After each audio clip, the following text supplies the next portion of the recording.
what's your name? My name is John Craig Cooper. And what do you do? I'm a composer, pianist, and teacher. That's interesting. How did you first start playing piano? How did you hear about it? My mother bought me a piano, and she was playing the piano. She was a pianist as well. And I was about 4 years old, and I was sitting on the floor under the piano, crawling around, this is what kids do. And I could hear the sound of the piano, and I could sense that it was coming from the sounding board. I didn't rationalize that, but I wanted to test it out. So I put my palm of the hand up, touching the underside of the piano, and I felt the vibrations. And that was an awakening experience, because then I told my mother, as she was playing the piano, I could feel the. I said something, I can't remember exactly what I said, but I was rather startled. And that was the beginning, because I was very, very interested and drawn to music. And I was drawn to the fact that my mother was playing the piano. How did you learn how to play the piano? My mother taught me first, and What was that like? Well, she was a bit frustrated because I was asking too many questions. I can't remember everything, the details of it. But she called the conservatory, Kansas City Conservatory of Music, and I studied with Lubunsky, who was well known at that time. And it didn't go very far with me. I didn't, it wasn't the right teacher, put it that way. Then I went on to the Wentworth Military Academy when in the Second World War, and after the Second World War, I came back, and I went to the University of Missouri, and I found a teacher that I liked. His name was Robert Sheldon. But with all of the teachers that I had, I found that one thing that made me frustrated, namely the coordination between the two hands and the fingering. And so while I did my recital and the whole thing that I had to do for the degree, I was left with a feeling that there must be something out there that I needed to do. So that's something out there that I needed to do, was really finding out how the body and mind can coordinate it. And that put me on the path of the Takadimi rhythm. And So before we get into that, how did you hear about the Fulbright to India? A colleague of mine who was teaching at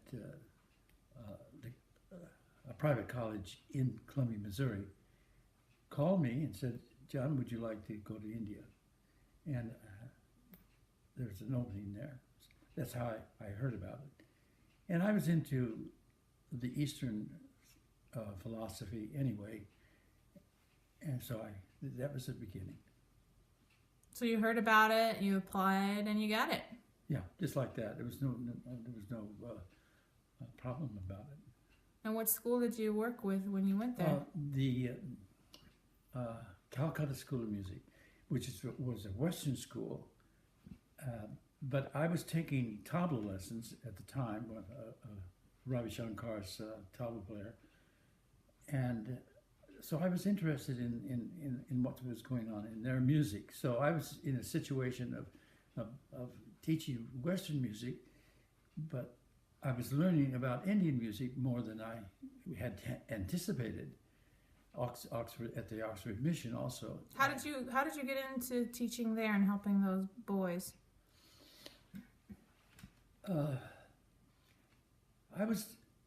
My name got around because I played some concerts, and I'd asked some Indian musicians from South India actually to perform, and so I had a certain amount of capital to run on, and so it was a very productive time for me. I could ask people to join me, and I could study and so on. So that's how it worked. I was the first person who was in the Western sector officially, but I brought the Indian music to the school, and it was quite a success. How about at the Oxford Mission? What was it like teaching there? Well, we had enough musicians there, young musicians. They already had an orchestra, and I conducted the orchestra, and we went on a little tour. So that was the main connection I had there, is as a conductor. And I did some teaching, but the teaching was mainly with the Calcutta School of Music. Some people might not know what the Oxford Mission is. What was the purpose of it? Well, it dated back to the time when the British were in control of the country, and so the British, it came from the British sector in the world,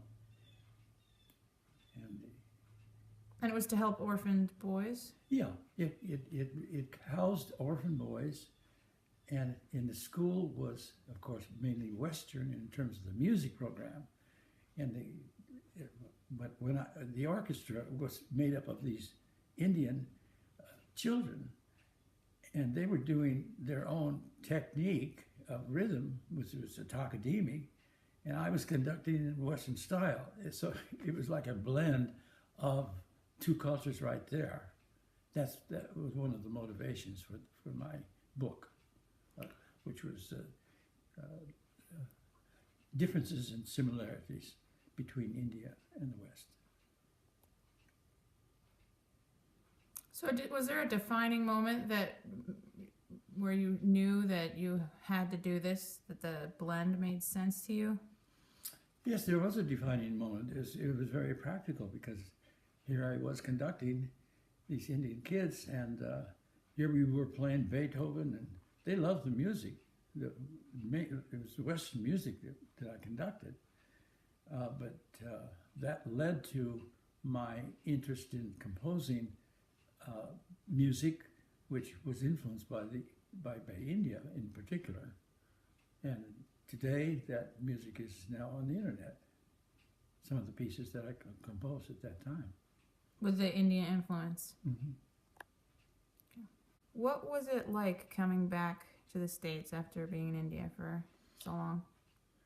That brings up an interesting episode that came from India.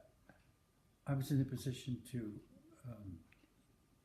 fund a group of South Indian young musicians, and they came to Calcutta and played their South Indian music, and they toured. One of them, one of the violinists of the group, toured with our ensemble. The ensemble was called East-West Chamber Ensemble, and he was a guest artist, and we toured various cities in India.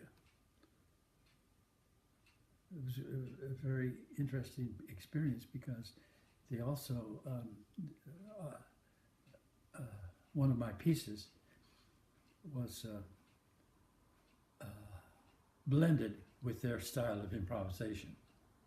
It was called Evocation, and Shankar, the violinist, improvised the cadenza.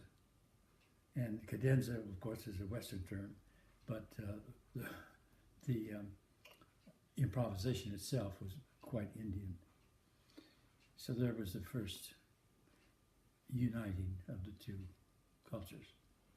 So when you left India and came back here, what was that like? Well, I bought a sitar in India, and I had these experiences that were implanted in my memory, and it was a life changing experience.